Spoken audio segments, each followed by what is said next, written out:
कांग्रेस हुकूमत होने के बावजूद हुबली के ईदगाह मैदान में गणेश की मूर्ति बिठाने की इजाज़त कैसे दी गई, यही सवाल लेकर सीएम सिद्धरामैया के पॉलिटिकल सेक्रेटरी नसीर अहमद से हमने खुसूसी बातचीत की। आइए जानते हैं क्या नसीर अहमद साहब का कहना है।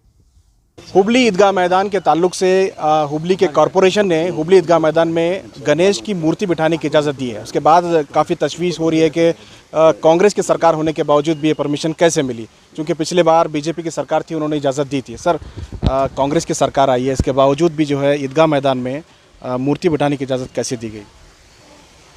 सिर्फ हमारे सामने जो मामला था कि ये मामला कोर्ट में था, हुबली धर्मा हाई कोर्ट में मामला था और कल उसकी सुनवाई हुई और कल ही उसका ऑर्डर भी आया और उसमें अंजुमन इस्लाम की तरफ से सीनियर एडवोकेट पनिंद्रा बेंगलुरु से गए थे और काफ़ी अच्छा आर्गुमेंट उनका रहा और काफ़ी ज़बरदस्त और बड़े मजबूती के साथ उनका आर्गुमेंट रहा। उसके बावजूद भी मतलब पिछले हुकूमत के जो एडवोकेट जनरल थे नाविडगी, वो अपीयर हुए और वहाँ पर जो है फिलवक्त मेयर वहाँ का बीजेपी से ताल्लुक़ रखता है और वहाँ की काउंसिल में जो मेजॉरिटी है बीजेपी की है। उन लोगों ने रेजोल्यूशन पास किया था कि इस जगह को 3 दिन के लिए परमिशन जो पिछले बार दिया था उसी तरीके से परमिशन देने का बात उन लोगों ने रेजोल्यूशन पास की थी। तो हमारे पास सिर्फ हुकूमत के पास इसके बारे में काफ़ी चर्चा हुई, मीटिंग हुई। उसके बाद फाइनली ये फैसला हुआ कि भाई पहले जो पेंडिंग है पिटीशन जो हाई कोर्ट के अंदर, उसका कुछ तस्फिया है, तो उसका तस्फिया कल शाम में आ गया था कि उसमें कुछ डिसीजन नहीं दिया कि भाई पूरा डिसीजन कॉरपोरेशन कमिश्नर के ऊपर छोड़ दिया था। अब उसके बाद कॉरपोरेशन कमिश्नर के सामने वहाँ पर बड़ी तादाद में लोग जम गए और उसमें मतलब प्रमोद मुतालिक भी था, फिर आपका वहाँ का लोकल एमएलए बलाट भी था, फिर वहाँ का तेंगिन का ये और एमएलए था। तो इससे पता चलता था कि ये लोग कुछ साजिश करना चाह रहे थे।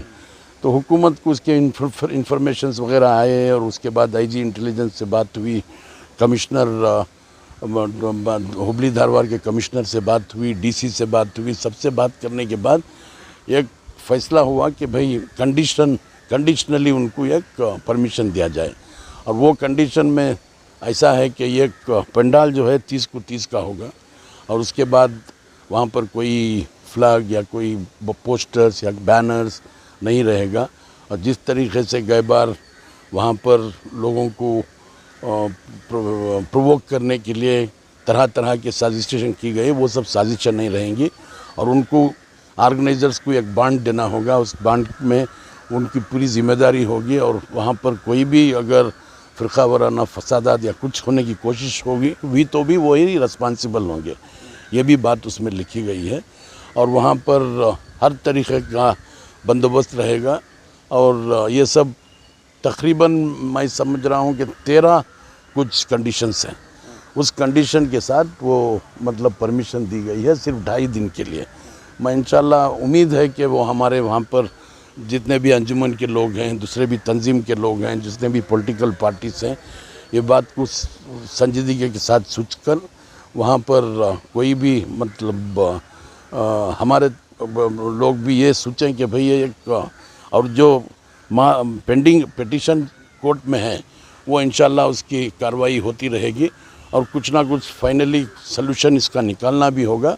तो इंशाल्लाह फिर एक बार ये 3 दिन के बाद बैठकर इसके बारे में फैसला होगा। एक सवाल ये भी है कि वहाँ का जो मूर सावर मठ है वो भी सेम इसमें दिया गया है, लैंड जो देने का जो तरीका है लीज पे वो भी सेम है, लेकिन वहाँ पे कुछ मसले नहीं है, सिर्फ ईदगाह मैदान में ही ये इशू हो रहा है। तेरा वहाँ पर एक आप लोगों को ये भी मालूम होना चाहिए कि भाई डिस्प्यूट जो है लीज या लाइसेंस, हमारी हुकूमत मतलब जो डॉक्यूमेंट्स कॉरपोरेशन वाले बता रहे हैं और दूसरे लोग बता रहे हैं उसमें उनका कहना है कि ये लाइसेंस दिया गया है, ये ज़मीन लीज में नहीं दी गई है। सुप्रीम कोर्ट से भी या सुप्रीम कोर्ट का भी वही फैसला है कि यह ज़मीन लाइसेंस में दी गई है। अब लीज और लाइसेंस में काफ़ी फ़र्क है, तो इसके बारे में भी हुकूमत को सोचना होगा कि इसका किस तरीके से इस फैसले को, और ये लीज में जो 1922 को लाइसेंस दिया गया है तो उसका मतलब ये है कि मतलब हम अंजुमन को उस पर हक है, ये अंजुमन की ये सूच है। ये इंशाल्लाह इसके बारे में अंजुमन का ये कहना था कि सुप्रीम कोर्ट ने इसकी जो मिल्कियत है कॉरपोरेशन को दिया है, लेकिन वर्शिप एक्ट के तहत जहाँ एक मजहब वाले जो प्रैक्टिस करते हैं वही होना चाहिए। तो इंशाल्लाह इसके बारे में भी मतलब ये सब जो है लीगली इसके बारे में हमारे जो चीफ मिनिस्टर के लीगल एडवाइज़र हैं पोन्नन्ना और ये जी हैं एडवोकेट जनरल हैं, उनसे सब बात हुई है। तो ये सब मिलकर हुकूमत को तजवीज़ करेंगे कि किस तरीके से इसको एक फाइनलिटी या फाइनल सोल्यूशन निकाल सकते हैं। हुबली के मुसलमानों को आखिर में पैगाम क्या देना चाहिए? मेरी अपील ये है कि भाई देखिए, वक्त आप लोगों को मालूम है, हालात सारे हिंदुस्तान के अंदर किस तरीके से हर दिन कुछ ना कुछ साजिश होती जा रही है। और ख़ास कर हम लोगों को चाहिए कि हम लोग एक तरफ हमारा जो हक़ है वो हक़ भी मांगना होगा, उसके साथ साथ जो भी मतलब हिकमत के साथ फ़ैसला करना होगा। और मैं समझता हूँ कि मैं ख़ासकर हम लोगों के अंदर इतना जज्बा भी है और हम ये समझ सकते भी हैं। और इंशाल्लाह हमारे तरफ से कोई ना किसी तरीक़े का कोई भी मतलब ऐसा माहौल ना बनाए जिससे लोग हम लोगों के ऊपर आंगली उठाएं। तो मैं समझता हूँ कि ये 2-2.5 दिन का मामला है, इंशाल्लाह सलट जाएगा। उसके बाद हम बैठकर फिर इसके बारे में गौर व फिक्र करेंगे। शुक्रिया। ये थे सीएम के पॉलिटिकल सेक्रेटरी नसीर साहब। इन्होंने कहा है कि लोग सब्र और तहम्मुल से काम लें और इस मामले में आगे भी चर्चा होगी। इस ताल्लुक से तफसीली तौर पर सीएम के साथ बातचीत होगी और आने वाले दिनों में इस पूरे मसले का हल निकाला जाएगा। कैमरा पर्सन समीर के साथ शाहिद काजी, बेंगलुरु।